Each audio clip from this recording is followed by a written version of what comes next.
Some wounds never heal, and some guilt follows a man to his grave. For 30 years, Silas Grady has carried the weight of losing his son in a river accident. Now, along the muddy banks of the Arkansas River in 1878, the old cowboy spots a dog crying for help in the rushing water. The border collie is guarding something on a half-submerged log. When Silas wades out to rescue them, he pulls a young boy from the current. The child is gone, but his face stops Silas cold. He looks exactly like the son Silas lost decades ago. The loyal dog won't leave the boy's side, and neither will Silas. This moment will force him to face the past he's been running from and discover that even broken hearts can find their way home. Will helping this faithful dog find the boy's family finally give Silas the peace he's searched for all these years? Before we jump back in, tell us where you're tuning in from. And if this story touches you, make sure you're subscribed, because tomorrow I've saved something extra special for you. The morning had started like any other for Silas Grady. At 63, his weathered hands still knew their way around a bridle, and his keen eyes could spot trouble from a mile off. The small ranch he'd built along the Arkansas River wasn't much to speak of. A modest cabin, a barn that had seen better days, and enough pasture for the dozen cattle he kept more for company than profit. But it was his, and more importantly, it was far enough from civilization that a man could think his thoughts without interruption. He'd risen before dawn, as was his custom, and made his way to the kitchen, where the coffee pot waited on the wood stove.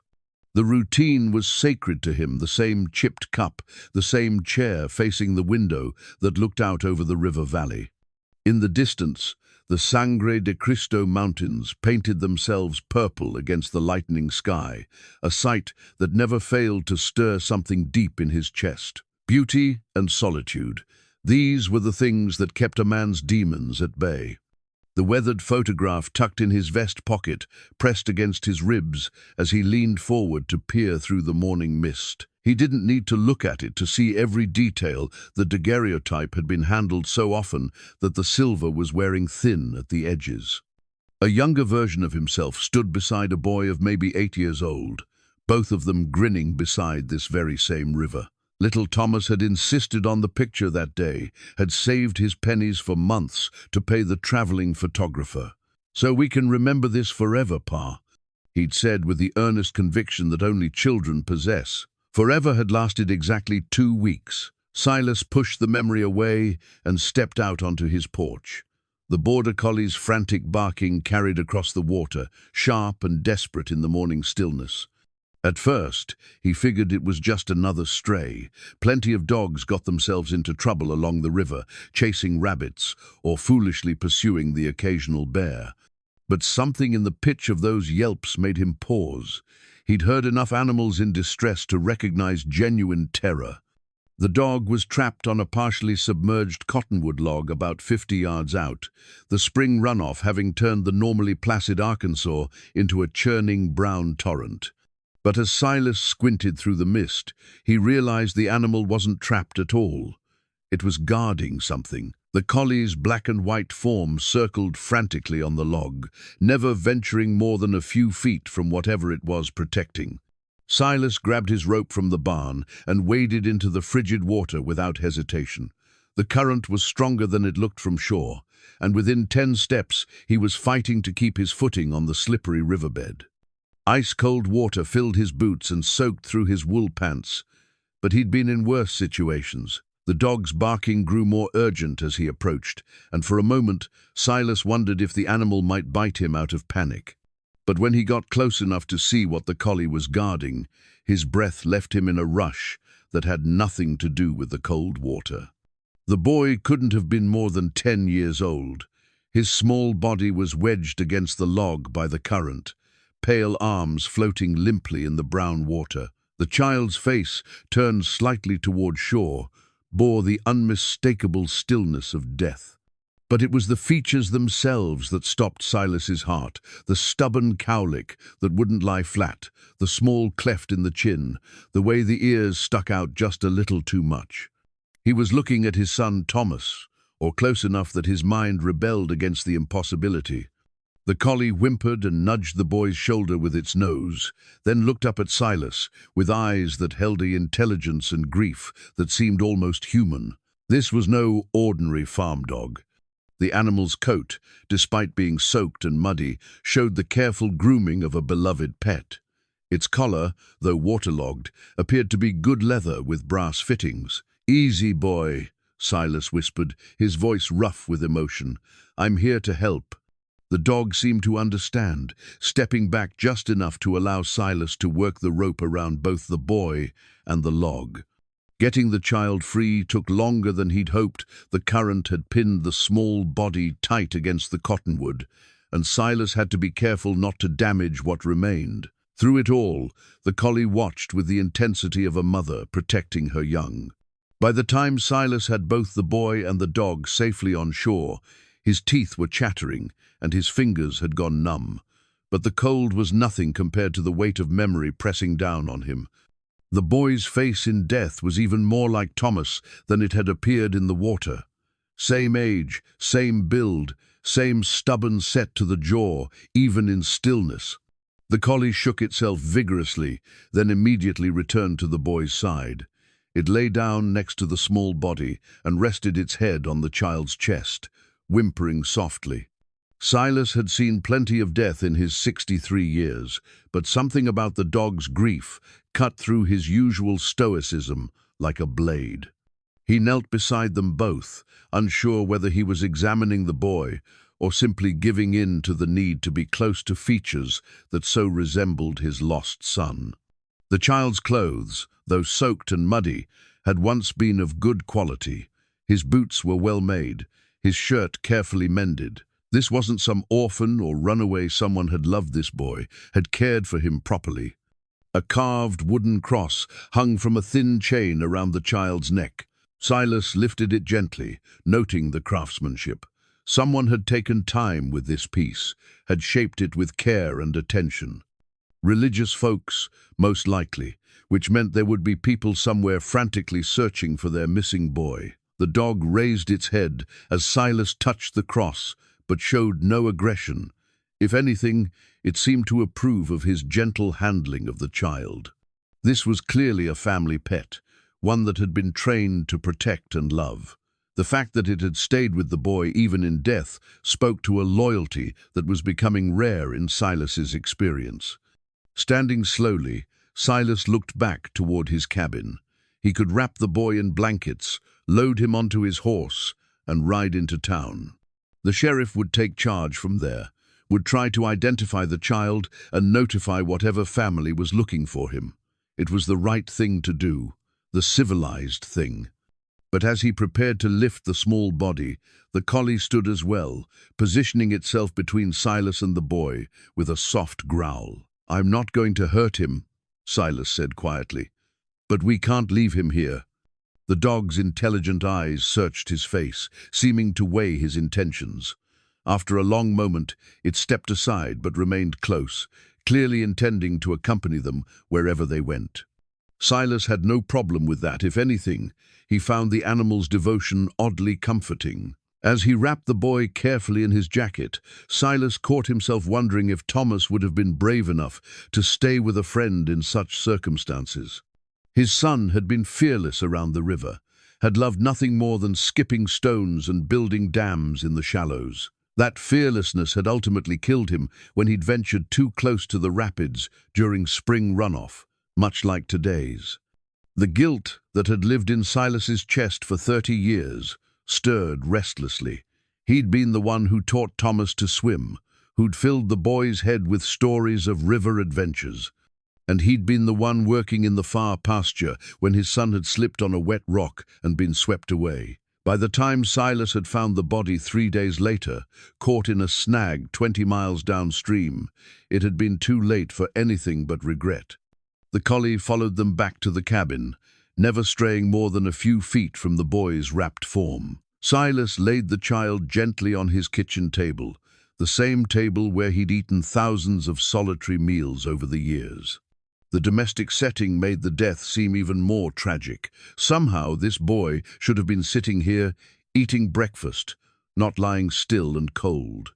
As Silas prepared for the ride to town, the dog positioned itself beside the table like a guardian. It hadn't eaten or drunk anything since their arrival, had shown no interest in the jerky Silas had offered.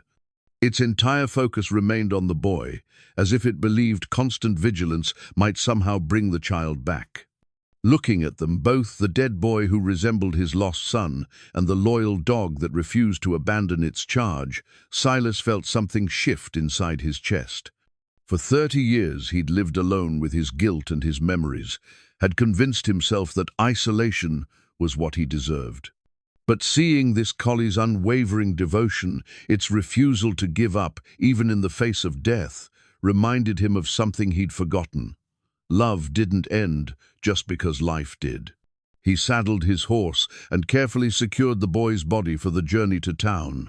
The collie jumped up beside its charge, without invitation, clearly intending to make the trip as well. Silas didn't have the heart to refuse it. As they rode away from his cabin, Silas found himself hoping that whoever had loved this boy and this dog would be found quickly. But underneath that charitable thought lurked a deeper fear that finding the boy's family would mean losing the first sense of purpose he'd felt in decades. For the first time in 30 years, he had something to do besides remember his failures. The wooden cross around the boy's neck caught the morning sunlight as they rode, and Silas found himself wondering about the hands that had carved it. Someone had put love into that work, had shaped that wood with the kind of care that came from deep affection. The thought made his chest tighten with an emotion he hadn't allowed himself to feel in years.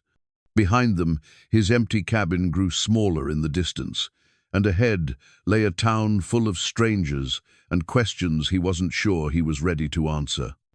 The town of Cedar Bend hadn't changed much in the 5 years since Silas had last visited. Main Street still stretched between the same weathered storefronts, and the church bell still chimed the hours with a crack in its voice that made every ring sound mournful. But riding in with a dead child draped across his saddle made the familiar surroundings feel foreign and heavy with judgment. Dr. Samuel Morrison's office sat above the general store, marked by a hand-painted sign that had faded to barely legible letters. Silas had known Sam since before the war, back when they'd both been young men with futures that seemed certain. Now Sam's hair had gone white, and his hands shook slightly when he helped Silas carry the boy upstairs, but his examination was thorough and gentle. The border collie followed them into the office and immediately positioned itself beside the examination table, never taking its eyes off the child. Sam raised an eyebrow at the dog's presence but said nothing. He'd seen enough grief in his years of practice to recognize it in any form. "Drowned, most likely," Sam confirmed after his examination, pulling a sheet over the small body with practiced reverence. "Been in the water at least a day, maybe 2. No signs of violence or injury beyond what the river might have done to him." He glanced at the collie, which had begun to whimper softly. "That dog's been through something terrible." Silas found himself studying the child's face one more time before Sam covered it completely. The resemblance to Thomas was even more pronounced in the better light of the office, the same scattered freckles across the nose, the same way the dark hair curled at the temples. It was like looking back through 30 years of grief to see his son at peace. "You recognize him?" Sam asked, noticing Silas's prolonged attention. "No," Silas replied, though the word felt like a lie. "Found him and the dog in the river this morning. Thought maybe someone in town might know them." Sam shook his head slowly. "Haven't seen this boy before, and I know most of the children hereabouts. Clothes suggest he's from a family with some means that shirt's been mended with care, and the boots are good leather. Someone's missing him badly." "Coz." The child's worn boot had caught Sam's attention during the examination. The leather was scuffed from hard use, but the craftsmanship was evident. More importantly, burned into the side in neat letters were the initials T.M. Sam had pointed them out to Silas, who'd felt another jolt of recognition. His own son's name had been Thomas, though he'd gone by Tommy rather than any formal initial. "T.M., Silas repeated, running his thumb over the letters. That might help identify him. Sheriff Hawkins will want to see this, Sam said, wrapping the boot carefully in a cloth. He's been asking around about missing persons for the past week. Apparently there's been word of folks traveling through, looking for someone. The mention of the sheriff made Silas's stomach tighten. Ben Hawkins was a good man, thorough and fair, but he asked questions that Silas wasn't sure he wanted to answer. How could he explain the way this boy's face had affected him? How could he describe the pull he felt to find the child's family without revealing his own losses? They found Sheriff Hawkins at his desk, working through a stack of wanted posters with the methodical patience of a man who'd learned that most problems solved themselves if you waited long enough. He looked up as Silas entered, his weathered face creasing into lines of concern when he saw the wrapped bundle. "Silas Grady," Hawkins said, rising from his chair. "Haven't seen you in town for quite a spell. What brings you in today?" Silas explained the morning's discovery, while Hawkins examined the boy's body and belongings. The sheriff was particularly interested in the initials on the boot and the quality of the child's clothing. He made notes in a careful hand, asking detailed questions about where exactly Silas had found them and whether he'd seen any other signs of travelers in the area. The border collie had followed them to the sheriff's office and now lay beside the desk, its head resting on its paws, but its eyes alert and watchful. Every few minutes it would lift its head to look toward the wrapped body, then settle back down with a soft whine. "Dogs taken to you," Hawkins observed, watching the animal's behavior. "Other way around, I think," Silas replied. "Won't leave the boy's side, and I didn't have the heart to separate them." Hawkins nodded approvingly. "Loyal animals deserve respect. I'll put word out about both the boy and the dog. Someone's bound to be looking for them." He paused, studying Silas's face with the sharp eyes of a lawman who'd learned to read people. "You willing to help with this? You know the river country better than most, and if there are other folks out there in trouble, time might be important." The request caught Silas off guard. He'd expected to report the discovery and ride home, to return to his solitary routine and try to forget the resemblance that had shaken him so deeply. But looking at the loyal collie and thinking about the careful way someone had mended the boy's shirt, he found himself nodding. "What do you need me to do?" "Help me track back along the river, see if we can find where this boy went in. Maybe there's a camp, maybe there's other folks still alive and needing help. You know the water better than anyone." As they made arrangements for the boy's body to be held at the undertaker's until his family could be found, Silas felt something he hadn't experienced in years, a sense of purpose beyond his own survival. The child would be treated with dignity, would be buried properly if no one came to claim him. It was more than his own son had received in those first terrible days after the accident. The border collie refused to leave when they prepared to depart for the river search. It followed them out of town, trotting alongside Silas's horse with the steady gait of an animal accustomed to long journeys. Whatever family this dog belonged to had trained it well and loved it deeply. As they rode back toward the Arkansas, Sheriff Hawkins shared what little he knew about recent travelers in the area. A man and boy had been seen passing through settlements upstream, asking about routes to Colorado Springs and whether anyone knew of a doctor named Grady. The name had stopped. Silas Cold, his father, had been a doctor, though he died long before Thomas was born. "You think they might have been looking for your pa?" Hawkins asked, noticing Silas's reaction. "Pa's been dead 20 years, Silas replied, but doubt crept into his voice. His father had been well known in his time, had delivered half the babies in 3 counties. It wasn't impossible that someone might be looking for Dr. Grady's family, though Silas couldn't imagine why. The dog suddenly broke into a run, heading toward a stand of cottonwoods along the riverbank. They followed and found clear signs of a recent camp, the remains of a fire, trampled grass, and the depression where a small tent had been pitched. Most tellingly, there were paw prints in the dried mud that matched the collie's feet exactly. "This is where they stayed," Hawkins said, dismounting to examine the campsite more closely. "Question is, how did the boy end up in the river a mile downstream?" Silas studied the layout of the camp and the nearby riverbank. The water ran fast here, but not dangerously so. A careful person could easily fill water containers or wash without risk. But a child, especially one who might have been ill or distressed, could easily slip on the muddy bank. The collie sniffed around the cold fire pit, then trotted to a spot near the river where the grass was flattened. It sat down and began to whine, looking back at Silas and Hawkins as if trying to communicate something important. "Smart dog," Hawkins murmured, "showing us where it happened." As the afternoon wore on, they found more traces of the camp's occupants. A piece of torn fabric caught on a branch, a few coins scattered near the fire pit, and most significantly, a child's drawing scratched into the soft earth near where the tent had stood.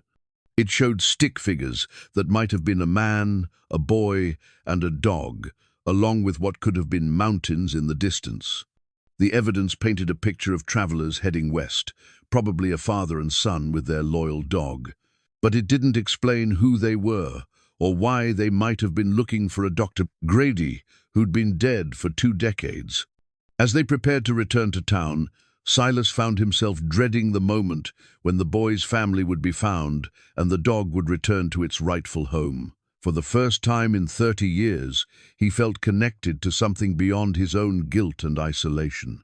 The collie had accepted him with the same loyalty it had shown the dead child, and helping to solve this mystery gave him a purpose he'd forgotten he needed. That night, lying in his bunk with the border collie curled up beside his bed, Silas dreamed of his son Thomas for the first time in years. But instead of the usual nightmare of rushing water and desperate searching, he dreamed of teaching the boy to carve wood, of patient hands shaping something beautiful and lasting.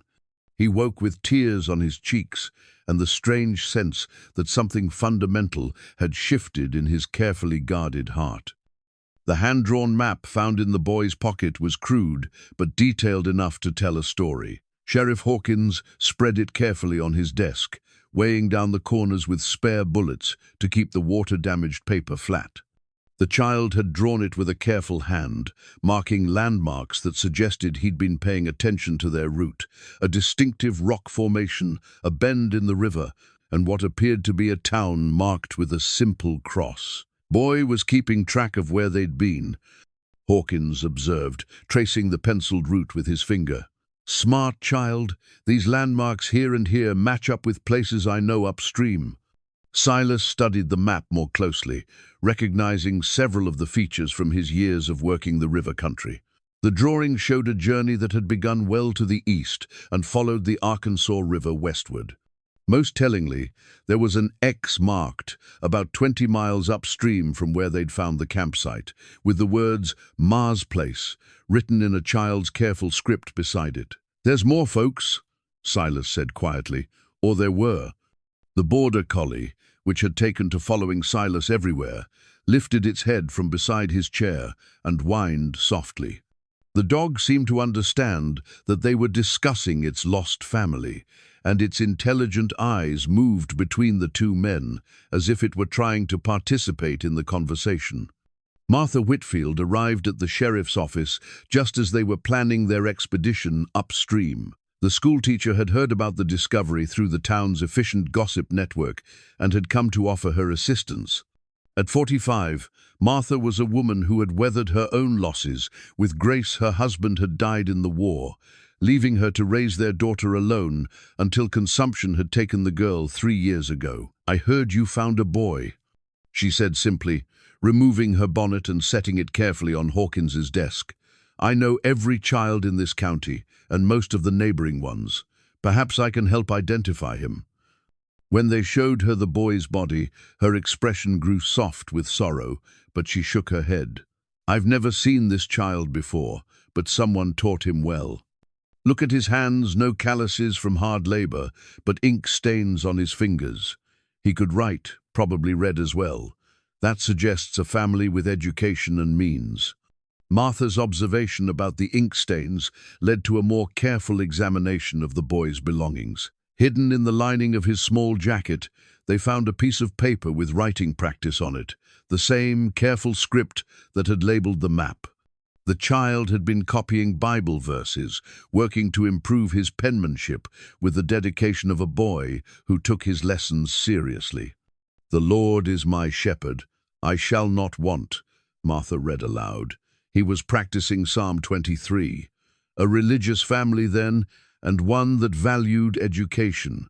The collie had grown increasingly agitated as they examined the boy's belongings, pacing back and forth and occasionally pawing at Silas's leg. It was clearly trying to communicate something, but what? None of them could determine. "Dog wants to show us something," Silas said finally.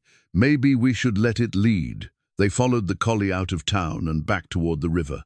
The dog moved with purpose, occasionally stopping to look back and ensure they were following.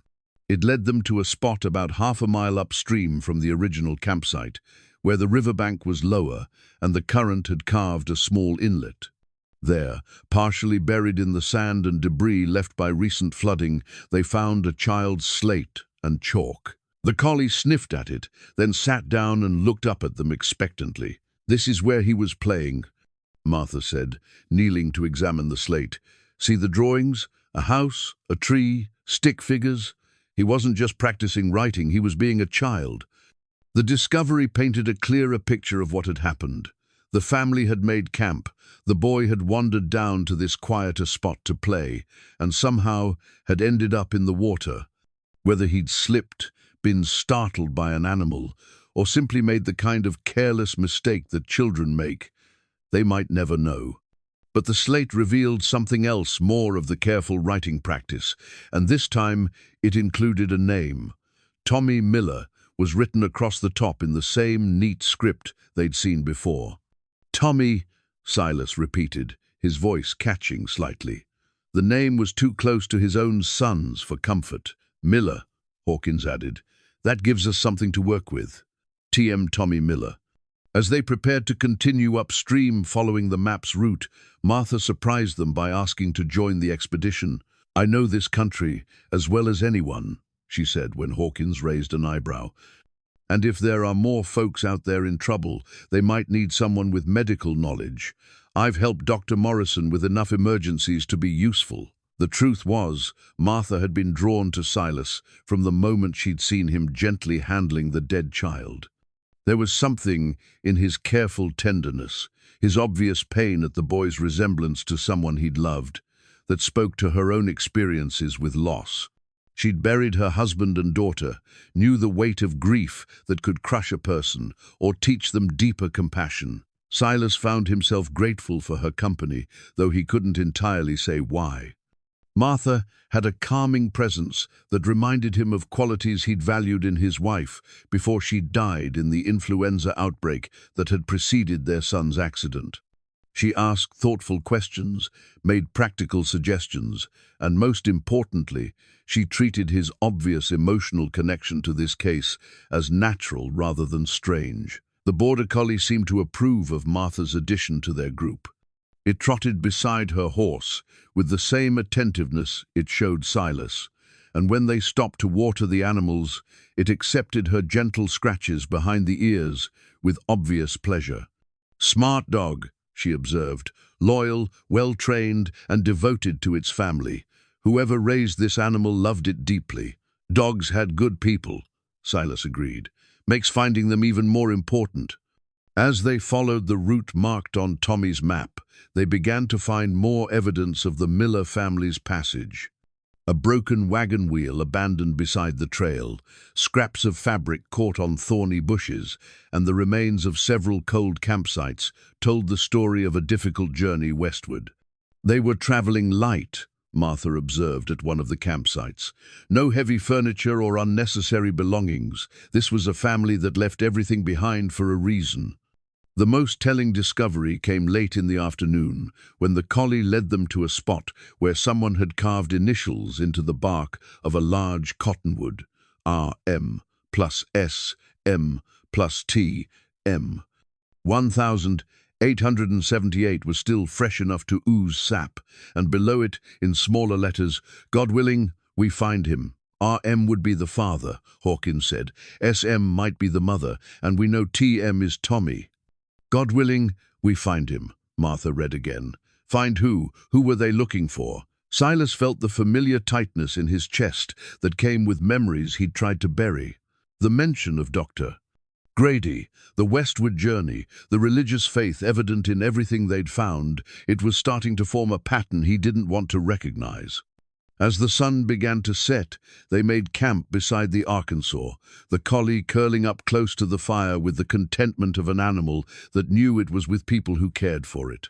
But Silas lay awake long into the night, staring at the stars and wondering if this family had been looking for him, and if so, why he'd failed them just as completely as he'd failed his own son 30 years before. The silver locket was so small that Martha almost missed it entirely. She'd been examining Tommy's shirt more carefully by the morning light, checking the careful mends and patches that spoke of a mother's loving attention, when her fingers detected something hard sewn into the lining near the collar. The fabric had been opened and restitched with tiny, precise stitches, the kind of needlework that took patience and skill. "There's something hidden here," she said, working carefully with her sewing scissors to open the seam without damaging the cloth. The locket that emerged was tarnished but finely made, small enough to fit in a child's palm and suspended on a delicate chain.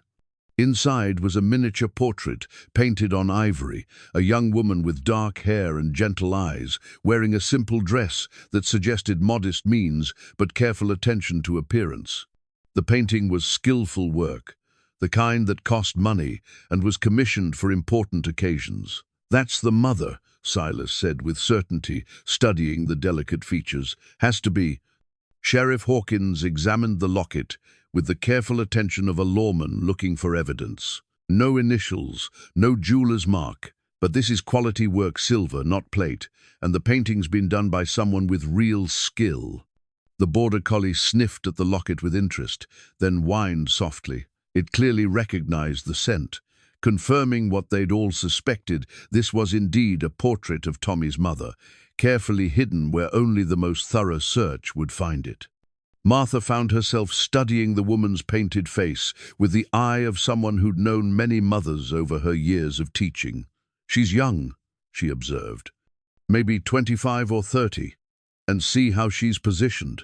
The artist painted her looking slightly to the side, as if she's watching someone with love. A mother looking at her child, I'd guess. As they continued following Tommy's map upstream, the evidence of the Miller family's passage became more pronounced. They found another campsite where someone had built a more permanent fire ring, suggesting a longer stay. Scattered around the area were signs of a family in distress, a child's torn undershirt, a man's work boot with the sole coming loose, and most tellingly, several pieces of brown bottle glass that had once held medicine. "Laudanum," Martha identified, examining the glass fragments. Someone was in considerable pain. The collie had grown increasingly excited as they approached this campsite, running in circles and barking in a way they hadn't seen before.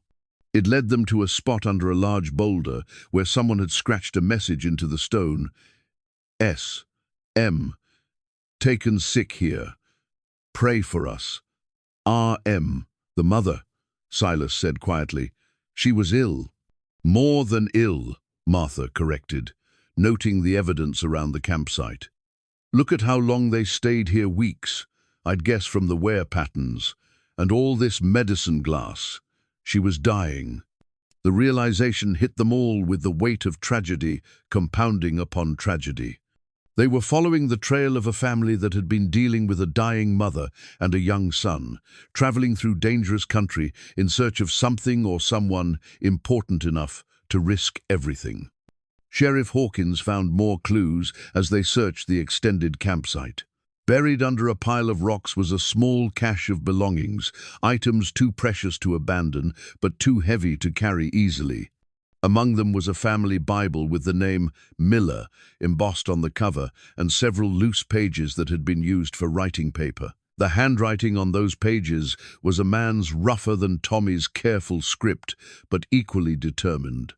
Most of it was prayers and pleas to God for strength and guidance, but one page contained something more concrete. "Must find Dr. Grady's family. Sarah's last wish. Promise her Tommy will know his grandfather. Silas felt the words hit him like a physical blow. His father had been Dr. Grady, and his father had delivered babies throughout 3 counties for 40 years. If Sarah Miller had been one of those babies, if she'd grown up knowing that Dr. Grady had brought her into the world, she might have told her family about the doctor's son, who lived somewhere along the Arkansas River. "Silas?" Martha's voice seemed to come from very far away. "Are you all right?" He realized he'd been staring at the page for long minutes without speaking, his hands trembling slightly as the implications sank in. "My father was Dr. Grady," he said finally. "He delivered babies all over this country before he died." The silence that followed was broken only by the sound of the river and the collie's soft panting. Sheriff Hawkins and Martha exchanged glances, both understanding the magnitude of what this might mean. "You think this woman might have been looking for you?" Hawkins asked gently. "Or for my family," Silas replied. "Pa delivered hundreds of babies. Could be she was one of them." Felt some connection. But even as he said it, he suspected there was more to the story. The desperate nature of their journey, the dying mother's last wish, these suggested something deeper than simple nostalgia for a country doctor. Martha reached out and touched his arm gently. "There's more we need to find out," she said. "Whatever brought them here, whatever Sarah Miller wanted her son to know about his grandfather, that boy died before he could learn it." The border collie had been listening to their conversation with the attentiveness that still amazed Silas.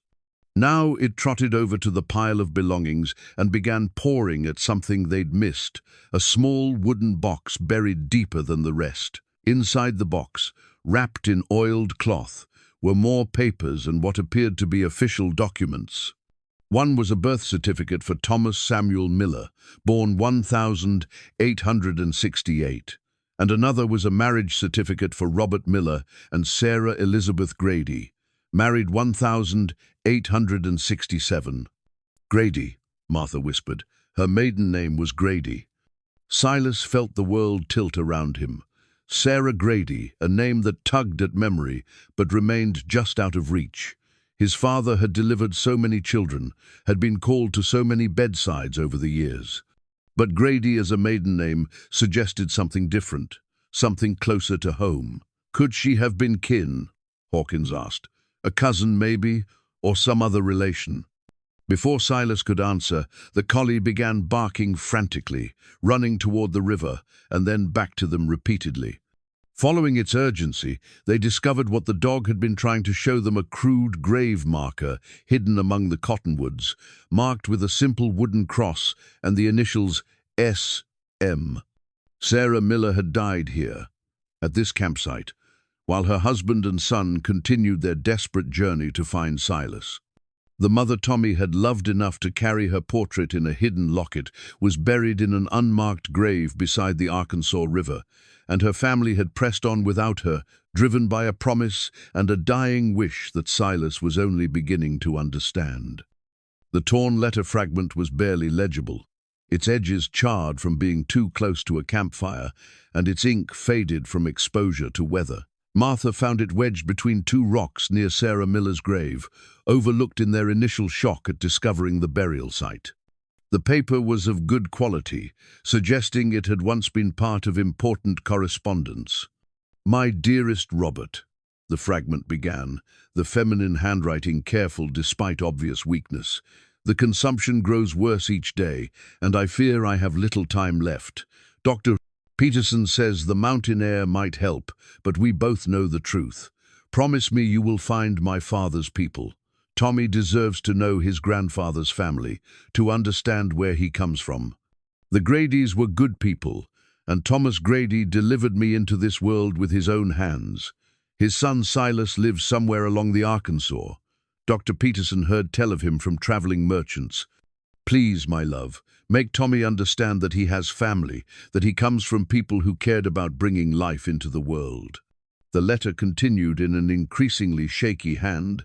"I should have written to Silas years ago, should have told him about Father's last letter. But pride kept me silent, and now it may be too late. In my jewelry box, wrapped in blue silk, you'll find Father's final letter to Dr. Grady. It explains everything: why I was raised by the Hendersons, why I never knew my true family. Tommy has a right to know his heritage, to understand the love that brought him into being. Silas read the fragment 3 times before the words fully penetrated. Sarah Elizabeth Grady, not just someone his father had delivered, but family. The mention of the Hendersons stirred a memory that had been buried for nearly 4 decades. He remembered his father receiving a letter when Silas was just a young man, remembered the way Dr. Grady had wept after reading it, had spoken of family obligations and children placed with good people when times were hard. "She was your sister," Martha said quietly, watching Silas's face as understanding dawned. "Your father's daughter, raised by others." "Half-sister," Silas corrected, his voice hollow. "Pa had a relationship before he married my mother, girl named Elizabeth who died giving birth. The baby was given to a farming family named Henderson because Pa couldn't care for an infant alone." The memories came flooding back, hushed conversations between his parents, his father's occasional mentions of a daughter he'd lost track of, the guilt that had shadowed Dr. Grady's later years. Sheriff Hawkins studied the letter fragment with professional interest. "This, Dr. Peterson," she mentions, "he might know more about where they were headed, what their plans were." "Peterson practices in Colorado Springs," Martha said. "I've heard Dr. Morrison mention him. Specializes in lung ailments, consumption mostly. Folks travel from all over to see him."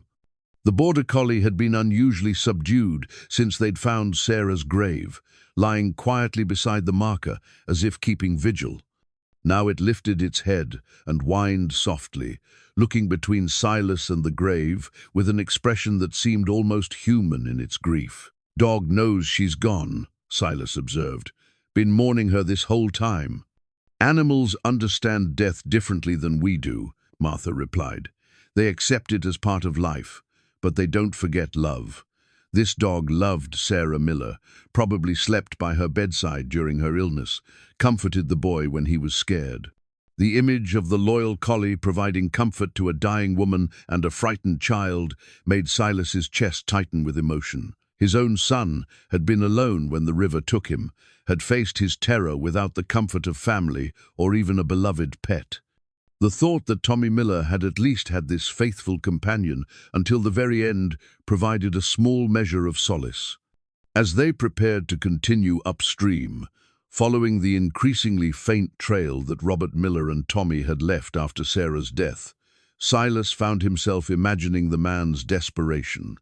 Losing his wife in the wilderness, burying her beside a river with only his young son and a dog for company, then pressing on toward an uncertain destination and an uncle the boy had never met. It required a kind of courage that Silas wasn't sure he possessed. "What kind of man keeps going after losing everything?" he asked Martha as they rode through the afternoon heat. "The kind who has something left to live for," she replied. "Robert Miller had Tommy, and he'd made a promise to his dying wife. Sometimes that's enough." They found evidence of the father and son's continued journey at a way station 20 miles further upstream. The station keeper, a grizzled man named Pete Garrison, who'd been trading with travelers for 30 years, remembered them clearly. "Sad pair," Garrison told them, shaking his head. "Man looked like he hadn't slept in weeks, and the boy was quiet as a stone. Had a fine dog with them, though smartest animal I ever saw. Dog seemed to be looking after both of them." Garrison described how Robert Miller had asked detailed questions about routes to Colorado Springs and whether anyone knew of a family named Grady living along the Arkansas. The station keeper had been unable to help with the latter, but he'd provided directions and warned Miller about the dangerous crossings ahead. "Man was determined to reach Colorado," Garrison continued, "said his boy needed to meet his grandfather's family before." He stopped abruptly, glancing at Tommy's wrapped body. "Before something happened to him too, I reckon." "How long ago?" Sheriff Hawkins asked. 3 weeks, maybe 4. Hard to say exactly, time moves different out here." The timeline troubled Silas. If Robert and Tommy had left the way station 3 or 4 weeks ago, they should have reached Colorado Springs by now, or at least made significant progress toward their destination. Instead, Tommy had ended up dead in the Arkansas River only days ago, far short of where they should have been. "Something went wrong," Martha said, voicing what they were all thinking. "They didn't just have an accident, something forced them back toward the river." Garrison nodded grimly. "River's been running high this spring, higher than usual. Lots of travelers been forced to turn back when they couldn't make the crossing safely. Man with a sick boy might have decided to follow the water rather than risk the mountain passes." As they left the way station and continued following the trail, the border collie's behavior began to change. The dog became increasingly agitated, running ahead and then circling back, whining and pawing at Silas's stirrup. It was clearly trying to communicate something urgent. "Dog wants to show us something," Silas said, dismounting to follow the collie away from the main trail. What they found, hidden in a grove of aspens a quarter-mile from the station, was another grave. This one was marked with a more substantial wooden cross, carved with careful letters that read, "Robert James Miller, beloved husband and father, 1,841,878. Tommy Miller had buried his father, had carved the marker himself with the same careful attention to detail they'd seen in his map and writing practice. Then, alone except for his faithful dog, the 10-year-old boy had tried to continue the journey his parents had died attempting to complete. The empty laudanum bottle Martha found caught the late afternoon sunlight, its brown glass gleaming among the scattered rocks near Robert Miller's grave.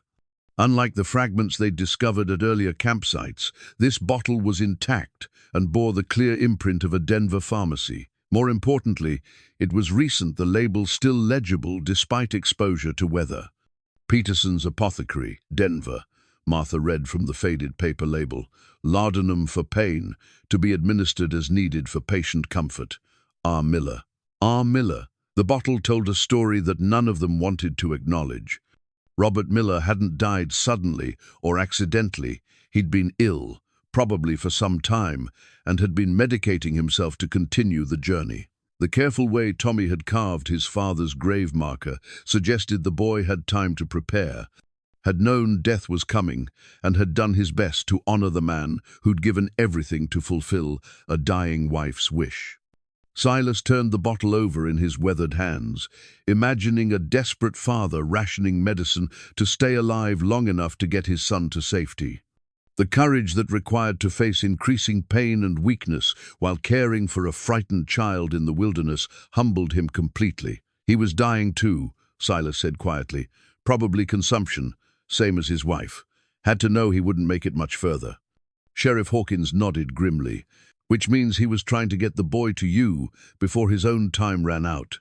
Question is, how did Tommy end up back at the river instead of continuing toward Colorado Springs?" The border collie provided part of the answer. As they examined the area around Robert's grave more thoroughly, the dog led them to a spot where someone had scratched a message into the smooth bark of an aspen tree.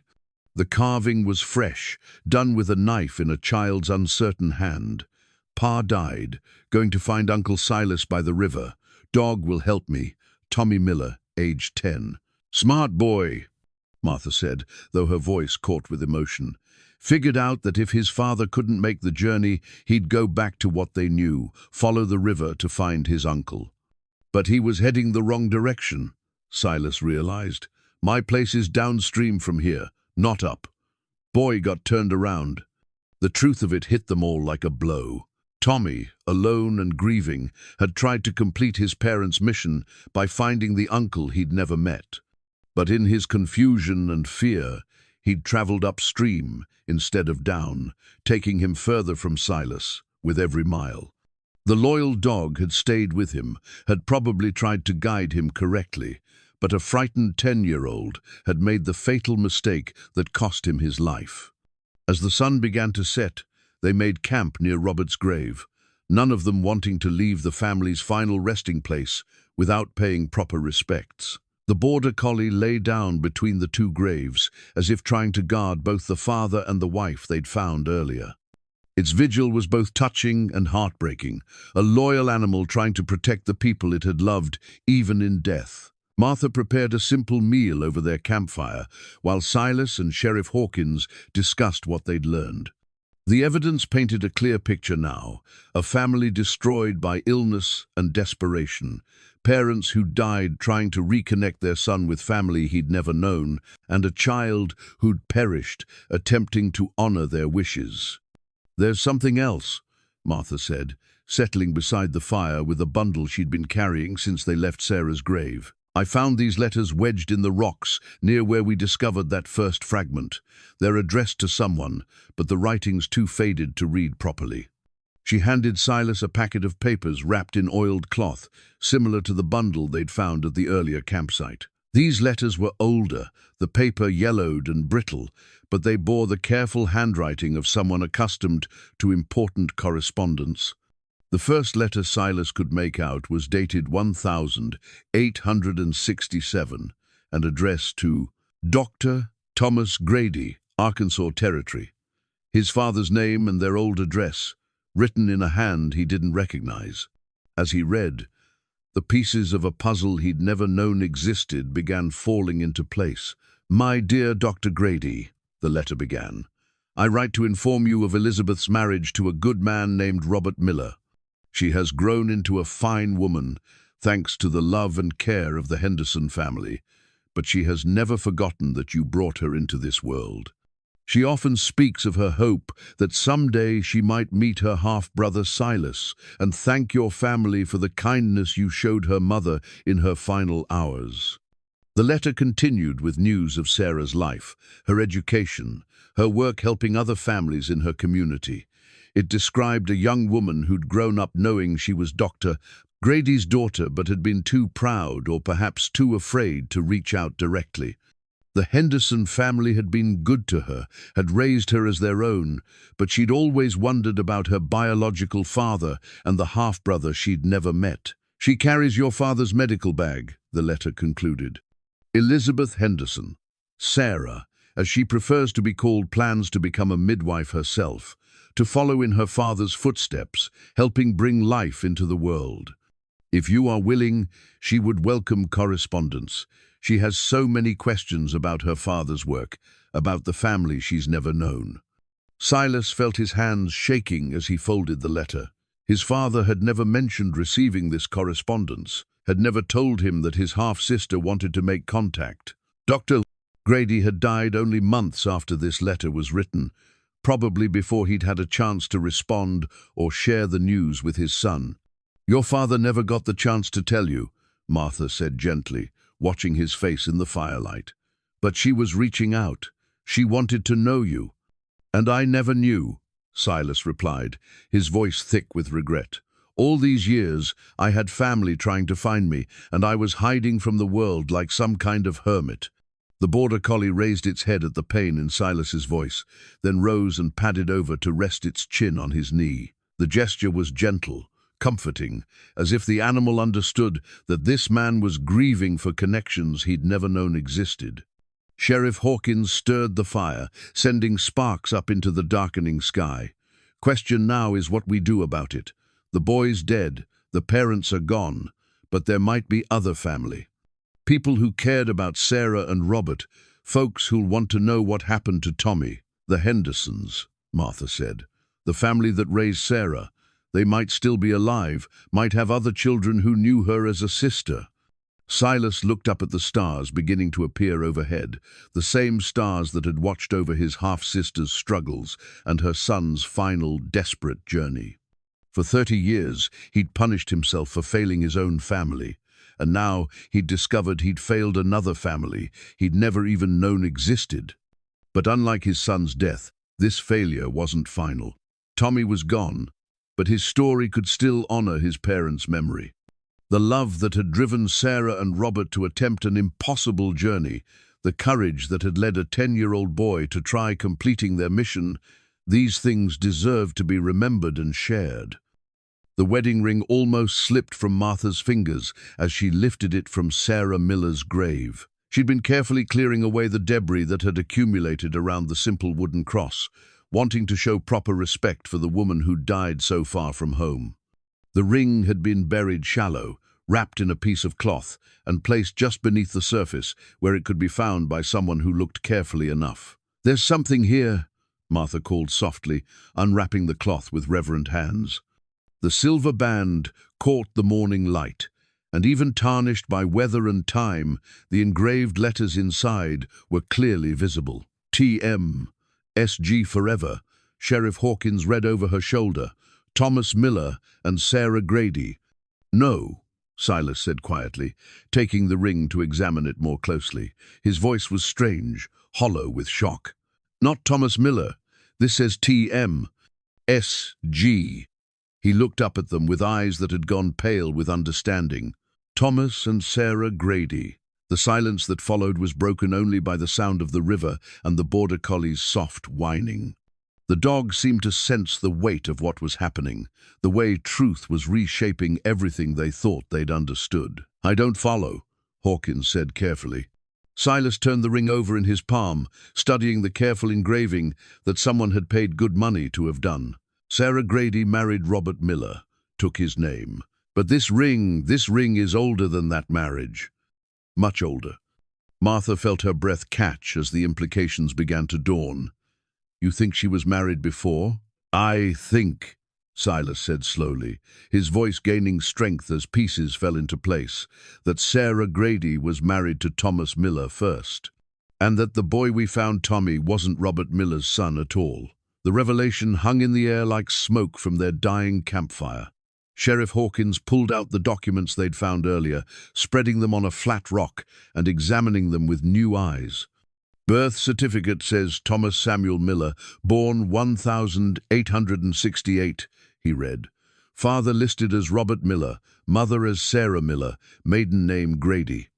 "But if she was married to someone else first," Martha said, following the logic, "and that first husband's name was Thomas Miller, then Robert Miller wasn't the boy's father," Silas finished. "He was the stepfather, Sarah's second husband." The border collie had been listening to their conversation with the uncanny attention it always showed when they discussed the family. Now it rose and trotted to a spot near Sarah's grave, where they'd overlooked something in their earlier searches. It began digging with its front paws, whimpering urgently. "Dogs found something else," Hawkins observed, kneeling to help clear away the dirt and debris. What emerged was another bundle wrapped in oiled cloth. This one buried deeper and more carefully protected than the others. Inside was a collection of papers that would change everything they thought they knew about the Miller family's story. The first document was a death certificate dated 1869. Thomas Miller, age 24, died of injuries sustained in railroad accident. Below it was a second marriage certificate, dated 6 months later. Robert James Miller and Sarah Elizabeth Grady Miller. Widow. "She was widowed," Martha said softly. "Lost her first husband when Tommy was just a baby." But it was the third document that hit Silas like a physical blow.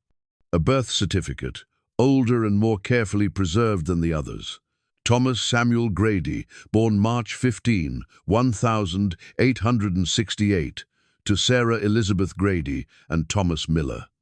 And in the margin, written in faded ink, was a note in Sarah's careful handwriting. "Father, Dr. Thomas Grady's grandson." "Grandson," Silas whispered, the word barely audible. The world seemed to tilt around him as the full truth sank in. Tommy Miller, the boy whose face had haunted him from the moment he'd pulled him from the river, wasn't just his half-sister's stepson. He was Sarah's biological child, which made him Dr. Grady's grandson, Silas's great-nephew by blood. "The resemblance," Martha said, understanding flooding her voice. "That's why he looked so much like your son. They were cousins, same family bloodline." Silas felt his knees give way, and he sat down hard on the rocky ground. The boy he'd found in the river, the child whose death had awakened feelings he'd buried for 30 years, had been his own great-nephew. Family he'd never known existed, reaching out across impossible distances to find the uncle who might have saved them all. The border collie seemed to understand that something momentous had happened. It approached Silas carefully and laid its head in his lap, looking up at him with eyes that held what looked like forgiveness. This dog had belonged to his family, his blood family, and had stayed loyal to them until the very end. Sarah named him Thomas, Silas said, his voice thick with emotion. After our father. She gave him Pa's name. Sheriff Hawkins was examining the other papers in the bundle, finding more evidence of the family's connections. Letters between Sarah and the Henderson family, references to Little Thomas and his resemblance to his grandfather, the doctor. A photograph, damaged by water but still recognizable, showing Sarah holding a baby beside a man in railroad worker's clothes, the first Thomas Miller, Tommy's biological father. She loved that first husband, Martha observed, studying the photograph. See how she's looking at him? Real love, not just convenience. And when he died, she married Robert Miller to give the boy a father, Hawkins added. Good man, by all accounts, loved that boy like his own. The final piece of the puzzle came in the form of a letter addressed to Silas himself, written in Sarah's hand but never sent. It was dated only months before her death, and it contained everything she'd never had the courage to tell him. My dear brother, it began, and Silas felt his heart break all over again. I write this, knowing I may never have the courage to send it, but needing to put these words on paper for my own peace of mind. I have a son, your nephew, who carries our father's name and his healing hands. Tommy is 10 now, bright and kind and curious about the world. He asks questions about his grandfather, the doctor, about the uncle he's never met, who lives by the Arkansas River. I should have written years ago, should have swallowed my pride and reached out when Tommy was born. But I was afraid you might think poorly of me for bearing a child so young, for marrying beneath my station. The Henderson family raised me well, but they never let me forget that I was charity, not blood. I didn't want to bring that shame to our father's memory. But now I am dying, and Robert has promised to bring Tommy to find you. Our boy deserves to know his family, to understand that he comes from people who dedicated their lives to bringing life into the world. I pray that when you meet him, you'll see our father's kindness in his eyes, and forgive me for waiting so long to let you know he exists. Your loving sister, Sarah. Silas read the letter 3 times before he could speak. When he finally looked up, he found Martha and Sheriff Hawkins watching him with expressions of deep sympathy. She was going to tell me, he said finally. She wanted me to know about Tommy. But she died before they could reach you, Martha replied gently, and Robert kept trying to fulfill her wish, even when he was dying himself. The magnitude of what had been lost hit Silas like a flood. Not just a nephew, but his father's legacy continued through a child who'd inherited the family's healing nature. Tommy had been curious about his grandfather, the doctor, had been eager to meet the uncle he'd never known. All of that possibility, all of that love and connection, had ended in the cold waters of the Arkansas River because Silas had been too buried in his own grief to be findable. The border collie whined softly and nuzzled his hand as if trying to comfort him. This dog had been part of his family, had loved and protected his great-nephew, had stayed loyal even after death separated them. Looking into its intelligent eyes, Silas felt something shift inside his chest, not the familiar weight of guilt and regret, but something warmer and more purposeful. What now? Sheriff Hawkins asked quietly. What do we do with all this? Silas stood slowly, his decision crystallizing as he looked between Sarah's grave, the bundle of family papers, and the faithful dog that had brought them all together. For 30 years, he'd run from responsibility and connection, had convinced himself that isolation was what he deserved. But Tommy's courage in trying to complete his parents' mission, the love that had driven a dying family across hundreds of miles of dangerous country, these things deserved more than his guilt. Now we do what Robert and Sarah couldn't, he said, his voice steady for the first time in decades. We make sure their story gets told. We make sure Tommy's memory honors the family that loved him. The bundled collection of letters Martha found hidden beneath a loose stone near Robert's grave told the story of a family's desperate love across decades of separation. There were more than 20 letters in total, some written by Sarah to various members of the Henderson family who'd raised her, others addressed to people Silas didn't recognize. But it was the final group of letters, tied with a blue ribbon and marked, "For Thomas, when he's old enough to understand," that broke his heart completely. Sarah had been writing to her son throughout his short life, documenting his growth and her hopes for his future. The letters began when Tommy was just a baby and continued almost until her death. Each one was filled with the kind of motherly love that Silas remembered from his own childhood, the deep affection that made losing a child unbearable. "My dearest Tommy," one letter began, dated when the boy would have been about 5. "Today you asked me about your grandfather, the doctor, and I told you the story again, about how he brought me into this world with his own gentle hands. You have those same hands, my sweet boy. Yesterday, I watched you bandage your doll's arm with such care, and I saw your grandfather's healing touch in every movement." Silas's hands trembled as he read letter after letter, chronicling Tommy's childhood. Sarah had documented his first words, his gentle way with animals, his curiosity about medicine and healing. She'd written about how he would sit quietly when she tended to sick neighbors, absorbing everything with the kind of natural empathy that couldn't be taught. "He wanted to be a doctor," Silas said quietly, looking up from a letter dated just months before Sarah's death. "Like Pa, she was teaching him about herbs and healing." Martha leaned closer to read over his shoulder. "Listen to this. Tommy found a bird with a broken wing today and fashioned a splint from twigs and cloth. He sat with that bird for hours, talking to it softly while it healed. When it finally flew away, he cried not from sadness, but from joy that something he'd helped was whole again. My father would have been so proud of his grandson's gentle heart." The letters revealed the depth of Sarah's regret about not contacting Silas sooner. In several, she wrote about her fears of rejection, her worry that the Grady family might not want to acknowledge a daughter who'd been given away. But as her illness progressed, her tone became more urgent. "I'm running out of time," she'd written in one of the final letters. "Robert has promised to take Tommy to find Uncle Silas if I don't recover. I pray that my brother will see past my failures and welcome his nephew with love. Tommy has so many questions about his family, and I've run out of answers to give him." Sheriff Hawkins had been organizing the other papers while Silas read, creating a timeline of the family's movements and decisions. "They started planning this journey almost a year ago," he reported. "Robert sold everything they owned to finance the trip. This wasn't a desperate flight, it was a carefully planned mission to fulfill Sarah's dying wish." The evidence painted a picture of extraordinary dedication. Robert Miller had liquidated his modest estate, purchased a sturdy wagon and reliable horses, and planned a route that would take them safely to Colorado Springs, where Dr. Peterson might ease Sarah's suffering before they continued to find Silas. The man had known he was probably taking his family to their deaths, but he'd also known that dying in pursuit of Sarah's last hope was better than watching her waste away in despair.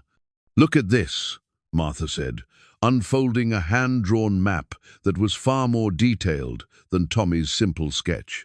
Robert mapped every water source, every town, every possible danger along their route.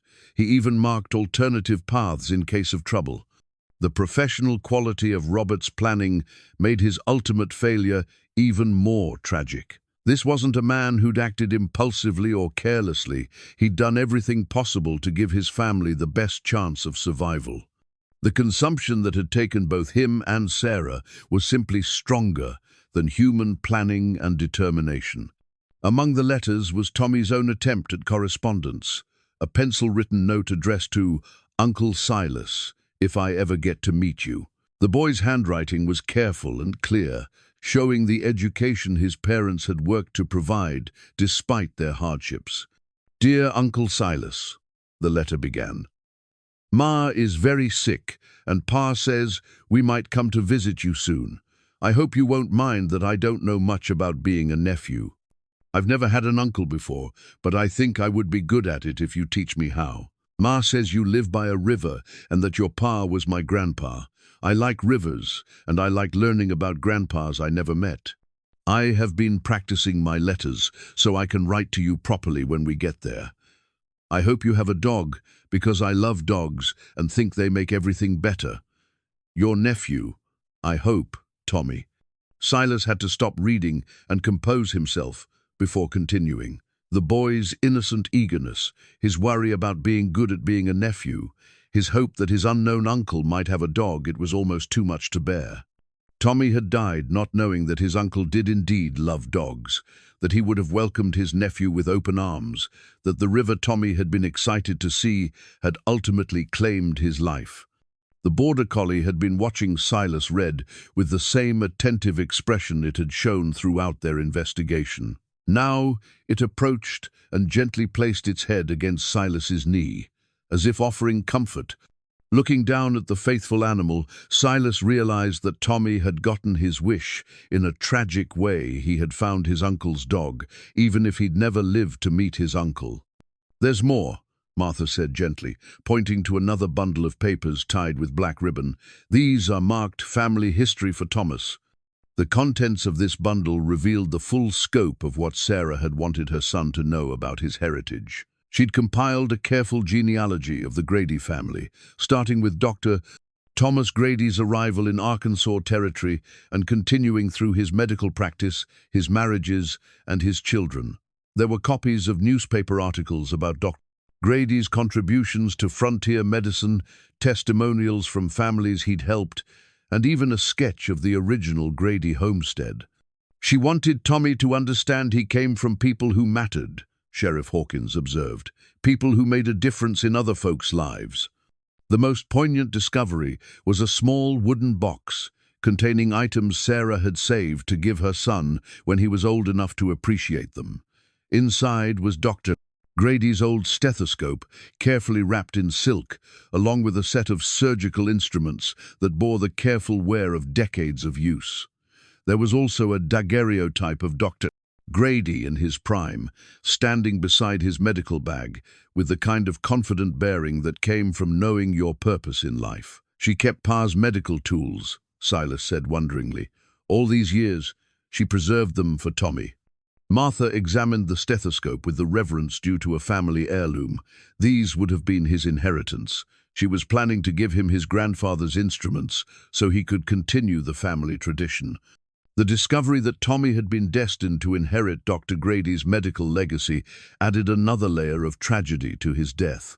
Not only had Silas lost a nephew he'd never known existed, but the world had lost another potential healer, another generation of the Grady family's commitment to preserving life. As they prepared to leave the graves and return to town, Silas found himself facing a decision that would define the rest of his life. He could return to his solitary existence, carrying this new knowledge of loss like another burden to bear in isolation. Or he could honor Tommy's memory and his parents' sacrifice by becoming the kind of man who deserved to be found by family in need. "What happens to the dog?" Martha asked as they packed up the letters and documents. Silas looked down at the border collie, which had remained faithfully by his side throughout their investigation. The animal had lost everything, its family, its home, its purpose, but it had never given up hope that someone would understand its devotion and value its loyalty. "Dog stays with me," Silas said firmly. "It's the least I can do for family." The word family felt strange in his mouth after so many years of deliberate isolation, but it also felt right. The collie wagged its tail as if it understood that it had found a new home, not as a replacement for what it had lost, but as a continuation of the love that had always defined its life. Sheriff Hawkins gathered up the official documents, while Martha carefully wrapped the family photographs and personal items. They would return these things to town, would use them to create a proper record of the Miller family's story. But more importantly, they would ensure that Tommy's brief life and his parents' extraordinary love were remembered and honored. As they mounted their horses for the journey back to Cedar Bend, Silas realized that he was returning as a different man than the one who'd ridden out days ago to investigate a dog's distress call. The hermit who'd found a drowned boy in the river was gone, replaced by someone who understood that family obligations didn't end with death, that love created responsibilities that lasted beyond a single lifetime. The border collie trotted alongside his horse with the easy gait of an animal that knew it was finally going home. Not to the place it had come from, but to the place where it belonged. And for the first time in 30 years, Silas felt like he might be going home too. The child's drawing that Martha found pressed between the pages of Sarah's Bible was unlike any of Tommy's other artwork they'd discovered.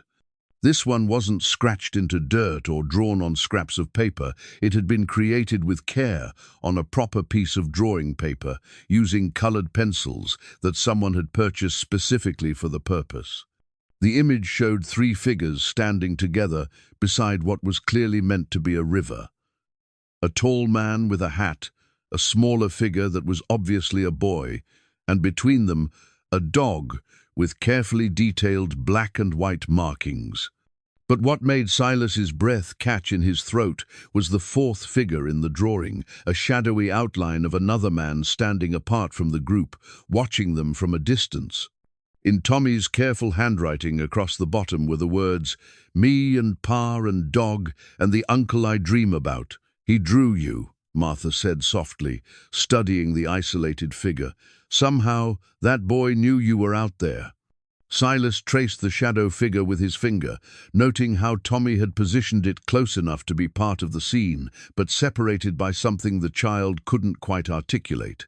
It was as if the boy had sensed his uncle's presence in the world, but understood instinctively that something kept them apart. "Look at the uncle's posture," Sheriff Hawkins observed, hands at his sides, head down. "Boy drew him like someone who's sad or ashamed." The insight hit Silas like a physical blow. Somehow, without ever meeting him, Tommy had captured the essence of his uncle's character, a man separated from family by his own guilt and self-imposed isolation. The drawing showed an understanding that was almost supernatural in its accuracy. The border collie had been unusually restless since they'd discovered the drawing, pacing back and forth and whining in a way they hadn't seen before. Now it approached the paper and sniffed at it carefully, its tail wagging as if it recognized something familiar. "Dog remembers when he drew this," Martha said. "Probably watched him work on it for hours." They were making camp in the ruins of what had once been a small settlement, abandoned buildings providing shelter from the evening wind. The place felt haunted, not by ghosts, but by the weight of dreams that had been abandoned when the gold played out and the railroad chose a different route. It seemed fitting that they should examine Tommy's final artwork in a place where other hopes had died. As darkness fell, Silas found himself studying the drawing by firelight, trying to understand what had driven a 10-year-old boy to create such a complex emotional landscape. The river in Tommy's artwork wasn't threatening or dangerous, it was simply there, a natural feature that connected rather than divided. In the child's imagination, the Arkansas River was supposed to bring his family together, not tear them apart. "He knew," Silas said finally, his voice barely audible over the crackling fire. "Somehow, that boy knew I was out here alone, knew I needed family as much as he did." Martha settled beside him, close enough that he could feel the warmth of her presence. Children see things differently than adults do. They understand connection in ways we forget as we get older. "But I failed him," Silas continued, the words coming out like a confession he'd been holding back for days. "All those years, I was so buried in my own grief that I couldn't see past it. If I'd made myself findable, if I'd reached out to people, let them know where I was." "You couldn't have known," Sheriff Hawkins interrupted gently. "No man can blame himself for not knowing about family he never knew existed." But Silas shook his head, finally understanding the true scope of his failure. It's not about knowing Tommy existed. It's about the kind of man I became after I lost my son. I turned into someone who couldn't be found because I didn't want to be found. I made myself into that shadow figure in Tommy's drawing, present but unreachable. The border collie approached and laid its head on Silas's lap, looking up at him with eyes that held no judgment, only acceptance. This dog had belonged to the family he'd failed, had witnessed their struggles and their ultimate defeat, yet it offered him comfort without reservation. "Dog forgives you," Martha observed. "Maybe it's time you learned to forgive yourself." Silas looked around at the abandoned buildings surrounding their campsite, thinking about all the dreams that had died in this place, all the families that had given up when the challenges became too great. But Tommy's family hadn't given up. They'd fought to the very end to fulfill a dying woman's wish, had sacrificed everything in pursuit of connection and belonging. "I've been living like a dead man for 30 years, he said, his voice growing stronger, "hiding from life because I was afraid of losing something else I loved. But Tommy and his parents, they risked everything for the chance to love and be loved." The drawing lay on the ground between them, its simple lines containing more truth about family and loneliness than any philosophical treatise. A boy's dream of meeting his uncle, rendered in colored pencils with the hope that somehow, someday, the shadowy figure would step out of the distance and join the group standing by the river. "Tomorrow we go back to town," Silas said, folding the drawing carefully and placing it with the other family documents. "We bury Tommy properly, and then we figure out how to honor what his family died trying to accomplish." The fire crackled and sparked, sending embers up into the star-filled sky. Somewhere in the darkness, a coyote called to its pack, the sound lonely but not despairing. It was simply an animal reaching out across the vast emptiness, calling for connection and belonging. The handmade quilt that Sheriff Hawkins discovered in the abandoned cabin wasn't immediately recognizable as something significant. Folded and wrapped in oiled canvas, it had been hidden beneath loose floorboards in what appeared to have been a family's desperate attempt to preserve something precious before fleeing their home.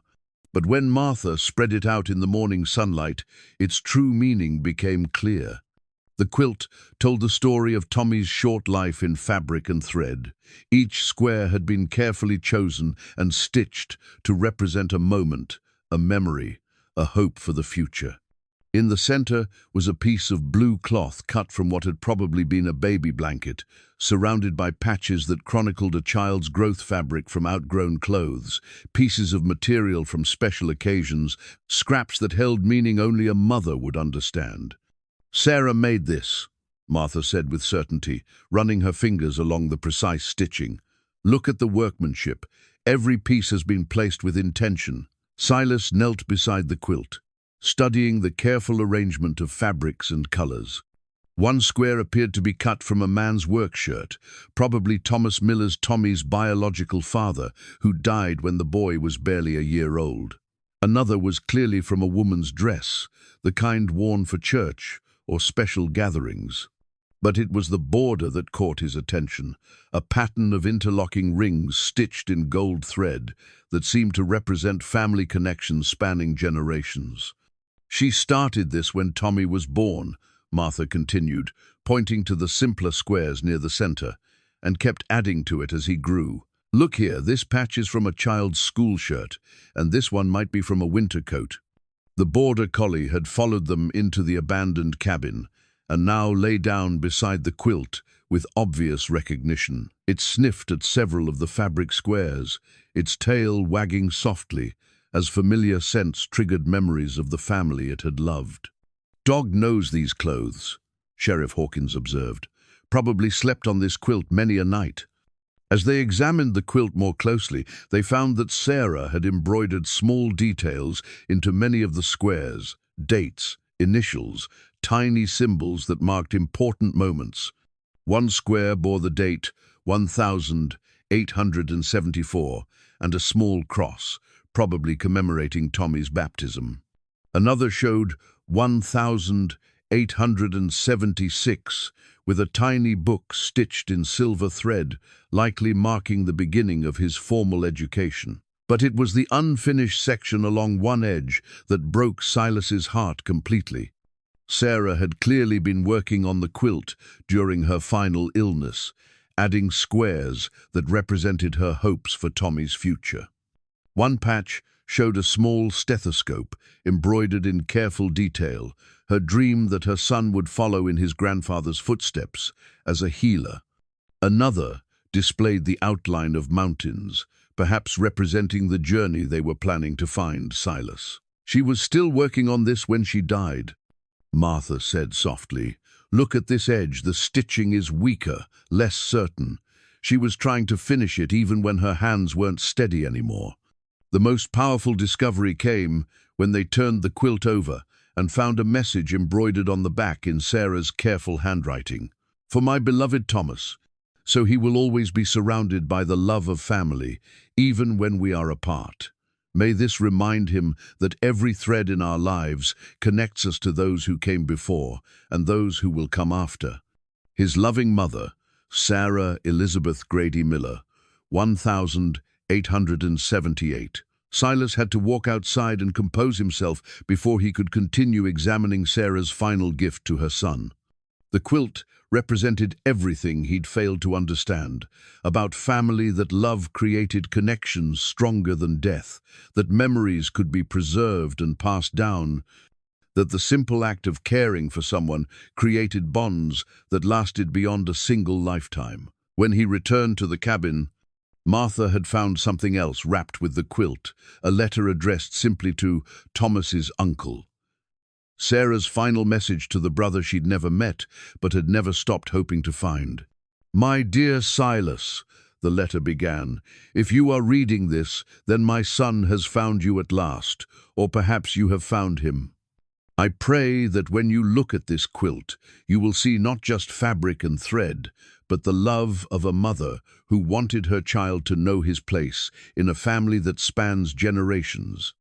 Every square in this quilt tells part of Tommy's story, but the empty spaces are for you to fill. I have left room for his future, for the memories he will make with the uncle he dreams of meeting. Please don't let my death be the end of our family's story. Tommy carries our father's healing hands and his gentle heart.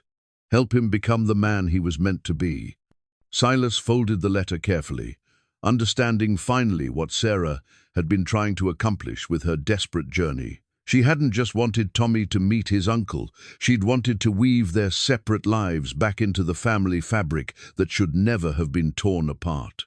The border collie rose and approached Silas with something in its mouth, a small piece of fabric that had apparently been torn from the quilt's edge. It was blue like the central square, but new, as if Sarah had been planning to add it when her strength returned. Looking at the loyal dog, the unfinished quilt, and Martha's gentle, understanding expression, Silas realized that Sarah's wish could still be fulfilled. Tommy was gone, but the family connection he represented could continue. The love that had driven a dying woman to preserve her son's story in fabric and thread could inspire his uncle to step out of the shadows and into the light of belonging. 3 months later, Silas Grady stood in the Cedar Bend Cemetery beside 3 new wooden crosses he'd carved with his own hands. The work had taken him weeks to complete, each piece shaped with the same careful attention his father had once given to healing the sick. The crosses were simple but dignified, bearing the names and dates that honored the family who died seeking him: Sarah Elizabeth Grady Miller, Robert James Miller, and Thomas Samuel Miller. But it was the 4th marker that meant the most to him, a larger cross that bore the inscription, Dr. Thomas Grady's family, united in death, remembered in love. Below the family names, he'd carved a simple stethoscope and the words, "Their legacy continues." The border collie, now known as Doc, in honor of the medical tradition it had belonged to, sat quietly beside the graves. The dog had thrived in the months since Silas had brought it home to his ranch, its coat glossy with good care and its eyes bright with the contentment that came from being truly loved. But it still made weekly visits to the cemetery, keeping watch over the family it had never forgotten. Martha Whitfield approached from the church, carrying a bouquet of wildflowers she'd gathered from the meadow, where they'd first found evidence of the Miller family's passage. She'd become a regular visitor to Silas's ranch, and if the townspeople speculated about the nature of their relationship, neither of them cared. At their age, companionship was more valuable than passion, and they'd found in each other the kind of steady comfort that made life's burdens easier to bear. The Henderson family sent another letter. Martha said, settling the flowers carefully at the base of Sarah's cross. They want to visit next month, meet the brother their adopted daughter spoke of so often. Silas nodded, still amazed by the connections that had emerged once word of Tommy's story had spread. The Henderson family in Kansas, who'd raised Sarah as their own, had written with memories and photographs that filled in gaps in her life story. A cousin in Missouri had sent Dr. Grady's old medical journals, preserved all these years by a family that had understood their historical value. Even distant relatives Silas had never known existed had reached out, drawn by the tragic beauty of Tommy's attempt to reunite his scattered family. "And the Miller family in Ohio?" he asked. "Robert's brothers want to come west for the anniversary." Martha replied, "They've been saving money all summer for the journey. They want to see where their brother is buried, meet the uncle he died trying to find." The transformation in Silas's life over the past 3 months had been remarkable. His ranch, once a refuge from human contact, had become a destination for people seeking connection to the family story that had touched so many hearts. He'd converted his barn into a guest house, expanded his garden to feed the steady stream of visitors, and found purpose in sharing the story of Tommy's courage and his parents' extraordinary love. Doc barked softly, drawing their attention to a familiar sight. Sheriff Hawkins riding up the trail with another visitor in tow. This time it was a young woman, carrying a medical bag, her posture and bearing suggesting the confidence that came from education and purpose. "That would be Dr. Elizabeth Morrison," Martha said, smiling. "Sam's daughter, the one who's been asking about your father's medical techniques." Silas had begun sharing Dr. Grady's medical knowledge with young doctors and midwives who visited the ranch, teaching them techniques that might otherwise have been lost. It wasn't the same as having Tommy carry on the family tradition, but it ensured that Dr. Grady's healing legacy would continue through others who shared his commitment to preserving life. As the young doctor dismounted and approached with obvious excitement, Doc trotted over to greet her with the friendly enthusiasm it showed all visitors. The dog had become the ranch's unofficial ambassador, welcoming strangers with the same loyalty it had once shown the Miller family. "Mr. Grady," Dr. Morrison said, extending her hand, "I've been studying your father's journals, and I'd love to learn more about his treatment for consumption. Some of his techniques might help patients we're seeing in Colorado Springs." Silas shook her hand, noting the ink stains on her fingers that reminded him of Tommy's careful writing practice. "I'd be honored to share what I remember," he said. "Pa always believed that medical knowledge belonged to anyone who could use it to help folks." As they walked toward the house, Martha fell into step beside them, while Doc bounded ahead to investigate the barn, where Silas kept the growing collection of Dr. Grady's medical instruments and books. The dog had appointed itself guardian of these family treasures, as if understanding their importance to the healing legacy its first family had died trying to preserve. The afternoon passed quickly as Silas shared his father's techniques with Dr. Morrison, demonstrating the careful attention to cleanliness and patient comfort that had made Dr. Grady legendary in frontier medicine. Martha contributed her own knowledge gained from years of helping with medical emergencies, and together they created the kind of teaching session that Tommy might have experienced if he'd lived to study medicine. As evening approached and their guest prepared to leave, Silas found himself reflecting on how completely his life had changed.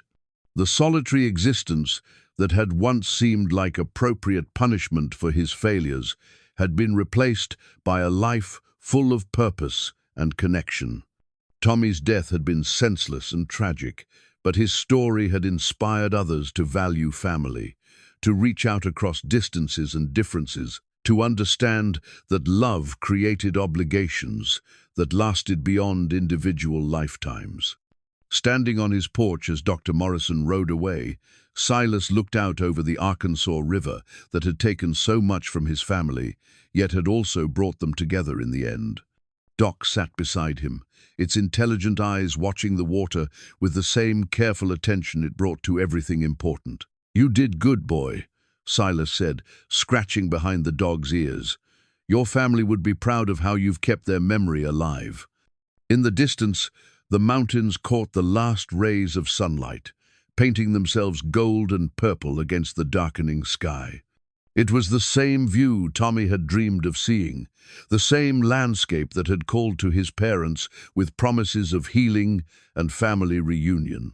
They'd never lived to enjoy this beauty, but their sacrifice had created something lasting, a legacy of love that connected strangers across vast distances and inspired others to choose connection over isolation.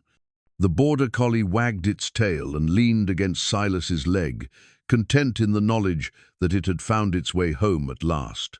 Not to the place it had come from, but to the place where it belonged, where love honored memory and family endured beyond the reach of death.